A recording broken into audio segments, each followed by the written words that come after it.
오늘 제가 여러분께 들려드린 이야기는 여러분이 상상하지 못했던 방법에 관한 것입니다. 바로 소금물 한 잔입니다. 네, 맞습니다. 그 흔한 소금물 말이에요. 여러분, 혹시 거울 앞에 서면 한숨부터 나오시나요?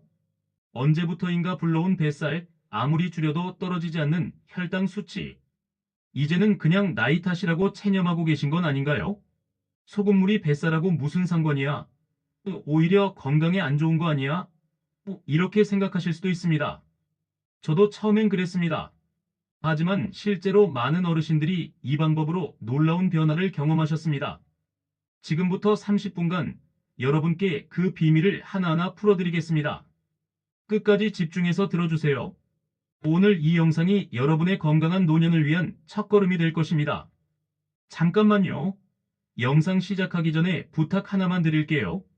이 영상이 도움이 될 것 같다 싶으시면 지금 바로 구독 버튼과 좋아요 버튼을 눌러주세요. 여러분의 작은 클릭 하나가 더 많은 분들께 건강 정보를 전하는 큰 힘이 됩니다. 알림 설정까지 해두시면 새로운 건강 정보를 가장 먼저 받아보실 수 있습니다. 그리고 궁금한 게 하나 있어요. 여러분은 지금 어디에서 이 영상을 보고 계신가요? 침대에 누워서, 거실 소파에 앉아서, 아니면 산책하시면서 듣고 계신가요? 댓글로 여러분이 어디에서 이 영상을 보고 계시는지 꼭 알려주세요. 댓글 하나하나 정말 감사히 읽고 있습니다. 자, 그럼 이제 본격적으로 시작해볼까요? 혹시 여러분도 이런 고민하고 계시지 않으세요?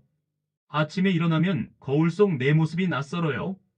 젊었을 때는 날씬했는데 지금은 배만 볼록 나왔습니다. 옷을 입어도 맞지 않고 사진을 찍어도 자꾸 배를 가리게 됩니다.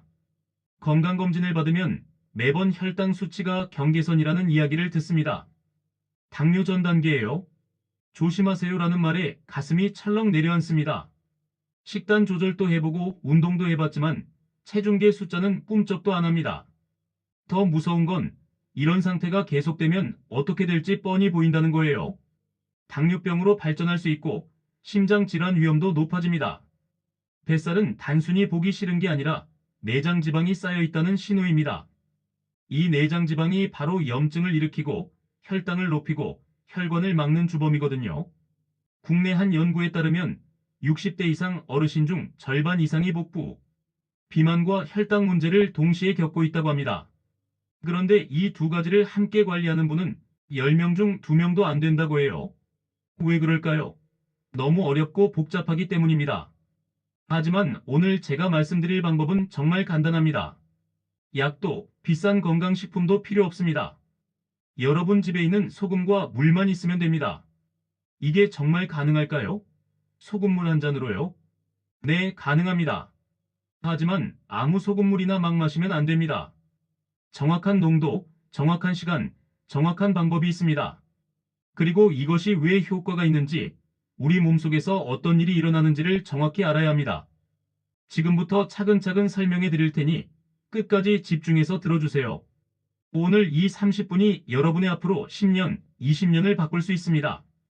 제가 상담하는 많은 어르신들이 이렇게 말씀하세요. 나이 들면 다 이런 거 아니야? 검사에서는 정상이라던데 그냥 신경 쓰지 말래. 친구들도 다 배 나왔어. 나만 그런 게 아니야. 이런 말 들어보셨죠? 아니, 혹시 여러분도 이렇게 생각하고 계시진 않나요? 먼저 이것만은 꼭 말씀드리고 싶어요. 여러분 잘못이 절대 아닙니다. 정말입니다. 나이가 들면 몸의 대사 기능이 자연스럽게 느려집니다. 젊었을 때처럼 먹어도 살이 안 찌던 그 시절은 이제 없습니다. 호르몬 균형도 바뀌고 근육량도 줄어듭니다. 이건 자연스러운 노화 과정이에요. 그런데 문제는 뭐냐면 많은 분들이 이걸 어쩔 수 없는 일이라고 생각하신다는 겁니다. 그래서 포기하고 그냥 받아들이고 점점 더 건강이 나빠지는 것을 지켜만 보고 계시는 거예요. 어떤 어르신은 제게 이렇게 하소연하셨어요. 젊었을 땐 밥 한 공기 줄이면 금방 빠졌는데 이젠 굶어도 안 빠져요. 운동하려고 헬스장도 끊었는데 무릎이 아파서 못하겠어요. 당뇨약 먹으면서 식단 조절하는데 스트레스 받아서 오히려 더 먹게 돼요. 이런 이야기들 너무나 많이 들어봤습니다. 그리고 이 모든 이야기에는 공통점이 있어요. 바로 노력은 하고 있는데 결과가 안 나온다는 거예요. 왜 그럴까요? 방법이 잘못된 걸까요? 아니면 정말 나이 탓일까요? 사실 둘 다 아닙니다. 문제는 우리가 몸의 근본적인 구조를 이해하지 못하고 있다는 거예요. 뱃살과 혈당은 단순히 먹는 양만의 문제가 아닙니다. 우리 몸속 깊은 곳에서 일어나는 변화, 그것을 이해해야 해결할 수 있습니다. 그리고 그 해결책이 바로 오늘 제가 말씀드릴 소금물입니다. 박순자 씨, 67세 여성분의 이야기를 들려드릴게요. 순자 씨는 평생 건강하게 살아오셨어요. 젊었을 때는 날씬했고 아이 셋을 키우면서도 건강을 잘 챙기셨죠. 그런데 60대에 접어들면서 갑자기 배가 나오기 시작했습니다. 처음엔 좀 쪘나 보다 생각하고 밥을 줄이셨어요. 아침은 거르고 저녁은 샐러드만 드셨죠. 그런데 이상한 거예요. 체중은 줄지 않는데 힘만 빠지고 어지럽고 밤에는 자꾸 배가 고파서 잠을 못 주무시는 거예요. 건강검진을 받으러 갔더니 의사 선생님이 이렇게 말했대요. 혈당이 높아요. 당뇨 전 단계입니다. 식단 조절하시고 운동하세요. 순자 씨는 깜짝 놀라셨어요. 이미 밥도 줄이고 있는데 혈당이 높다니요. 그래서 더 열심히 하셨어요. 아침은 건너뛰고 점심은 닭가슴살 샐러드, 저녁은 두부만 드셨습니다. 그런데 3개월 후 순자 씨에게 더 큰 문제가 생겼어요. 체중은 2kg 정도 빠졌는데 배는 그대로였습니다. 아니, 오히려 더 볼록해 보였어요. 그리고 더 무서운 건 혈당 수치가 더 올라간 거예요. 순자 씨는 이해할 수가 없었습니다. 이렇게 고생하면서 식단 조절하는데 왜 혈당이 더 올라갈까요? 병원을 다시 찾았더니 의사 선생님이 이렇게 말씀하셨대요. 너무 극단적으로 하시면 안 됩니다. 오히려 스트레스 호르몬이 올라가서 혈당이 높아질 수 있어요. 순자 씨는 그 말을 듣고 정말 허탈했대요. 그럼 대체 어떻게 해야 하는 거냐고요? 그때부터 순자 씨는 건강 정보를 찾아다니기 시작했습니다. 인터넷도 뒤지고 건강 프로그램도 보고 지인들한테도 물어봤어요. 그러다가 우연히 한 건강 모임에서 들은 이야기가 바로 소금물이었습니다. 처음엔 말도 안 된다고 생각하셨대요. 소금은 혈압에 안 좋다고만 알고 계셨거든요. 그런데 자세히 듣고 나니 이건 그냥 소금을 많이 먹는 게 아니라 정확한 방법이 있다는 걸 알게 되셨어요. 반신반의하면서 시작했는데 일주일 만에 변화가 느껴지기 시작했답니다. 왜 60대 이후에는 뱃살이 잘 안 빠질까요? 이건 단순히 많이 먹어서가 아닙니다. 우리 몸속에서 여러 가지 변화가 동시에 일어나기 때문이에요. 첫째, 기초대사량이 떨어집니다. 기초대사량이 뭐냐고요? 우리가 아무것도 안 하고 가만히 있어도 몸이 태우는 칼로리를 말합니다. 젊었을 때는 이게 높아서 먹어도 살이 잘 안 쪘어요. 그런데 나이가 들면 근육이 줄어들고 기초대사량이 뚝 떨어집니다. 마치 난방을 약하게 틀어놓은 것과 같아요. 예전에는 보일러를 3개 틀어서 집안이 따뜻했는데 이제는 약하게 틀어놓으니까 같은 양의 연료를 써도 집이 덜 따뜻한 거죠. 둘째, 호르몬 변화입니다. 특히 여성 어르신들은 폐경 이후 여성 호르몬이 줄어들면서 지방이 배에 집중적으로 쌓입니다. 남성 어르신들도 남성 호르몬이 줄어들면서 근육은 빠지고 지방은 늘어나게 돼요. 이건 마치 저축 통장과 비슷해요. 젊었을 때는 쓸 데가 많아서 돈이 이곳저곳 흩어졌는데 나이 들면 한 곳에만 모이는 거예요. 그 한 곳이 바로 뱃살입니다. 그럼 혈당은 왜 올라갈까요? 이것도 단순히 단 것을 많이 먹어서가 아닙니다. 나이가 들면 우리 몸의 인슐린 기능이 떨어집니다. 인슐린이 뭐냐고요? 혈액 속의 당을 세포 안으로 넣어주는 열쇠라고 생각하시면 돼요. 젊었을 때는 이 열쇠가 잘 작동해서 당이 세포 안으로 쏙쏙 들어갔어요. 그런데 나이가 들면 이 열쇠가 녹슬고 무뎌집니다. 그래서 당이 세포 안으로 못 들어가고 혈액 속에 둥둥 떠다니는 거예요. 이게 바로 혈당이 높다는 상태입니다. 더 큰 문제는 이 두 가지가 악순환을 만든다는 거예요. 뱃살이 많으면 인슐린 저항성이 생깁니다. 인슐린 저항성이 생기면 혈당이 더 올라가고 혈당이 올라가면 또 지방이 쌓이고 이런 식으로 계속 돌고 도는 거죠. 마치 눈덩이가 굴러가는 것과 같아요. 처음엔 작은 눈덩이였는데 굴러가면서 점점 커지는 거예요. 그래서 이걸 일찍 잡지 못하면 나중엔 손 쓸 수 없게 됩니다. 그렇다면 이 악순환을 어떻게 끊을 수 있을까요? 바로 여기에 소금물의 비밀이 숨어 있습니다. 소금물이 대체 어떻게 뱃살과 혈당에 도움이 될까요? 이건 정말 의외의 방법인데 과학적으로 설명이 가능합니다. 첫째, 소금물은 우리 몸의 전해질 균형을 맞춰줍니다. 전해질이 뭐냐고요? 우리 몸속에서 전기 신호를 전달하는 미네랄입니다. 나트륨, 칼륨, 마그네슘 같은 것들이죠. 나이가 들면 이 전해질 균형이 무너집니다. 특히 나트륨이 부족해지면 우리 몸은 물을 계속 끌어당겨서 붓기 시작해요. 이게 바로 부종입니다. 많은 분들이 뱃살이라고 생각하는 것 중 일부는 사실 부종일 수 있어요. 적절한 농도의 소금물을 마시면 이 전해질 균형이 맞춰지면서 몸속 불필요한 물이 빠져나갑니다. 마치 막혔던 하수구가 뚫리는 것과 같아요. 둘째, 소금물은 신진대사를 활성화시킵니다. 이게 정말 중요한 포인트예요. 우리 몸의 모든 세포는 물과 전해질로 이루어져 있습니다. 세포가 제대로 기능하려면 이 둘이 균형을 이뤄야 해요. 적절한 소금물을 마시면 세포가 활성화됩니다. 세포가 활성화되면 에너지 대사가 좋아지고 에너지 대사가 좋아지면 지방이 연소되기 시작합니다. 마치 꺼져가던 모닥불에 바람을 불어넣는 것과 같아요. 불씨가 다시 살아나면서 장작이 활활 타오르는 거죠. 여기서 장작이 바로 뱃살입니다. 셋째, 소금물은 인슐린 민감성을 높입니다. 앞서 말씀드린 그 열쇠 기능을 개선하는 거예요. 정확한 전해질 균형이 맞춰지면 인슐린이 더 잘 작동합니다. 인슐린이 잘 작동하면 혈당이 세포 안으로 들어가고 혈액 속 혈당 수치는 떨어집니다. 넷째, 소금물은 식욕을 조절합니다. 많은 분들이 배가 고픈 게 아니라 갈증을 배고픔으로 착각하는 경우가 많아요. 아침 공복에 적절한 소금물을 마시면 몸이 수분과 전해질을 공급받아서 허기가 줄어듭니다. 이렇게 네 가지 효과가 동시에 작용하면서 몸이 서서히 변하기 시작하는 겁니다.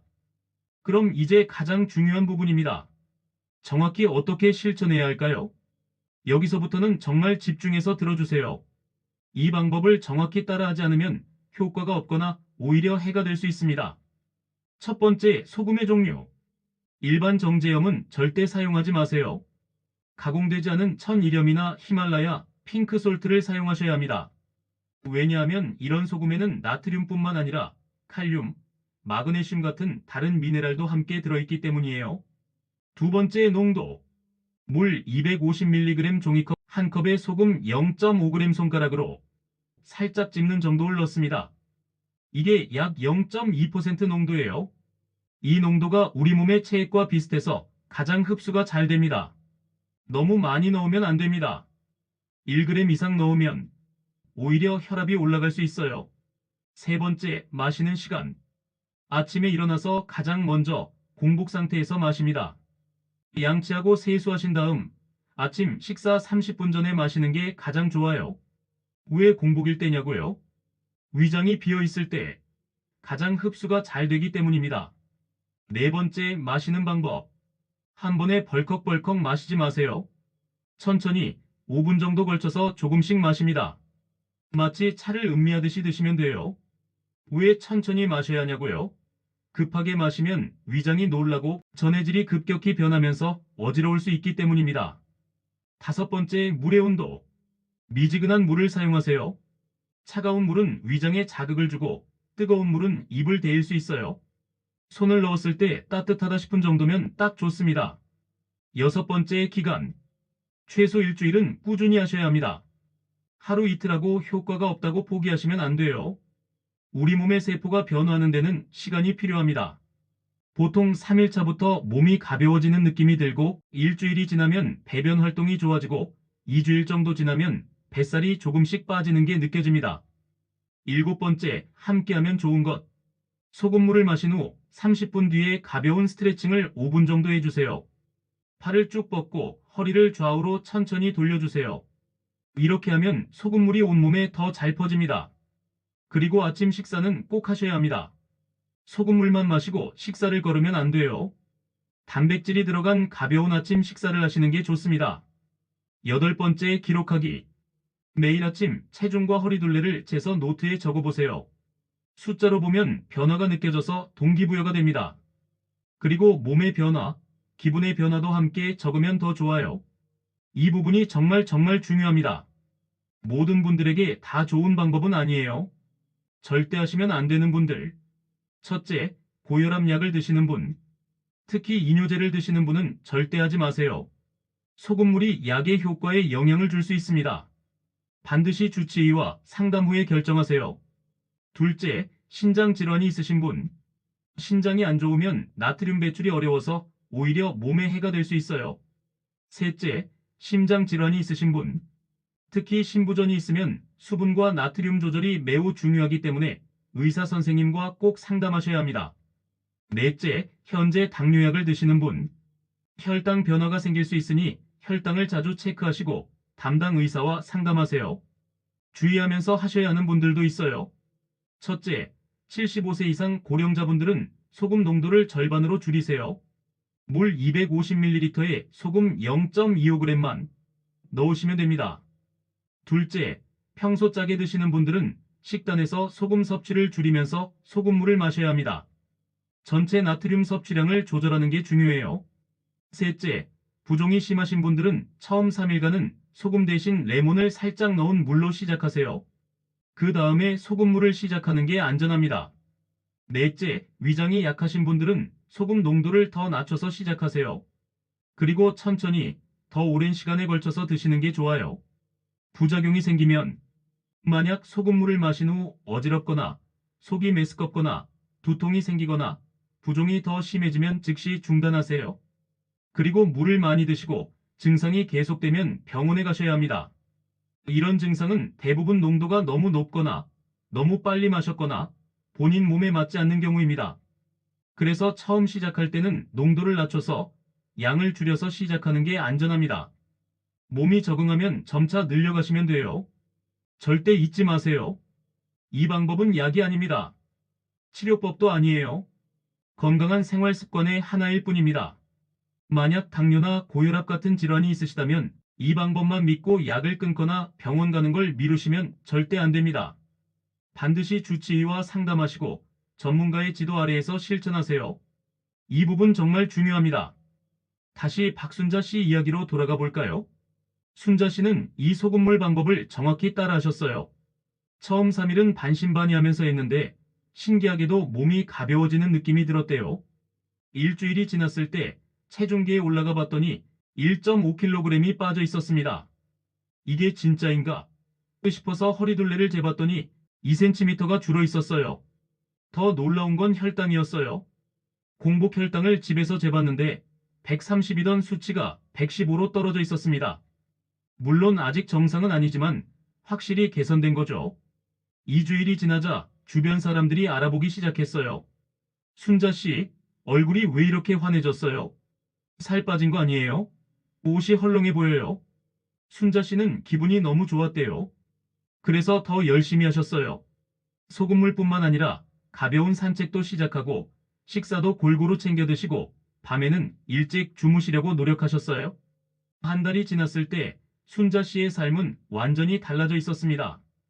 체중은 3.5kg이 빠졌고 허리둘레는 5cm나 줄었어요. 입던 바지가 헐렁해서 벨트 구멍을 하나 더 줄였습니다. 혈당은 105까지 떨어졌어요. 정상 범위에 거의 근접한 수치였죠. 의사 선생님도 깜짝 놀라셨대요. 어떻게 하신 거예요? 약도 안 드셨는데? 순자 씨가 소금물 이야기를 하니까 의사 선생님은 고개를 끄덕이셨대요. 전해질 균형이 맞춰지면 대사가 좋아지긴 하죠. 그런데 소금 농도를 잘 조절하셨네요. 계속 혈당 체크하면서 하세요. 하지만 순자 씨가 가장 기뻐한 건 숫자가 아니었어요. 바로 일상의 변화였습니다. 아침에 일어나면 몸이 가볍습니다. 예전엔 일어나는 게 힘들어서 한참을 침대에 누워 있었는데 이젠 일어나자마자 활동할 수 있어요. 화장실도 편해졌어요. 변비 때문에 고생했는데 이제는 매일 아침 규칙적으로 시원하게 볼 일을 봅니다. 밤에 잠도 잘 와요. 예전엔 배가 고파서 자다 깨곤 했는데 이제는 아침까지 푹 잡니다. 무엇보다 기분이 좋아졌어요. 거울을 보면 예전의 제 모습이 조금씩 돌아오는 것 같아서 자신감이 생겼습니다. 친구들 만나는 것도 즐겁고 외출할 때 옷 입는 것도 신경 쓰게 되고 사진 찍는 것도 두렵지 않게 됐어요. 순자 씨는 이렇게 말씀하셨대요. 나이 탓이라고 포기했었는데 이렇게 간단한 방법으로 달라질 수 있다니 진작 알았으면 좋았을걸. 소금물만으로도 효과가 있지만 이것들을 함께하면 더 좋습니다. 첫째, 아침 햇빛 쬐기. 소금물 마시고 나서 창문을 활짝 열고 5분만 햇빛을 쬐세요. 아침 햇빛은 우리 몸의 생체 리듬을 맞춰주고 비타민 D도 만들어줍니다. 비타민 D는 인슐린 기능을 돕는 중요한 역할을 해요. 둘째, 가벼운 스트레칭. 소금물 마신 후 30분 뒤 식사 전에 5분만 스트레칭 하세요. 팔을 위로 쭉 뻗고 허리를 좌우로 돌리고 다리를 가볍게 털어주세요. 이렇게 하면 소금물이 온몸에 더 잘 퍼집니다. 셋째, 아침 식사 챙기기. 소금물은 보조수단이지 식사를 대신하는 게 아니에요. 아침은 꼭 드셔야 합니다. 단백질 계란, 두부과 채소, 그리고 적당한 탄수화물 고구마, 통곡물을 골고루 드세요. 넷째, 물 자주 마시기. 하루에 물 6잔에서 8잔은 드셔야 해요. 소금물은 아침에 한 번만 마시고 나머지는 맹물로 드시는 게 좋습니다. 물을 자주 마시면 노폐물 배출도 잘 되고 신진대사도 좋아져요. 다섯째, 저녁은 일찍 가볍게 저녁은 7시 이전에 드시고 양은 점심의 70% 정도만 드세요. 그리고 자기 3시간 전에는 아무것도 드시지 마세요. 이렇게 하면 자는 동안 몸이 지방을 연소하는 시간을 가질 수 있어요. 여섯째, 산책하기. 저녁 식사 후 30분 뒤에 15분에서 20분 정도 가볍게 산책하세요. 빠르게 걸을 필요 없어요. 천천히 편안하게 걸으시면 됩니다. 이게 소화도 돕고 혈당도 낮춰줘요. 일곱째, 일찍 자기. 밤 10시에서 11시 사이에는 주무세요. 우리 몸은 밤 10시부터 새벽 2시 사이에 회복과 재생이 일어납니다.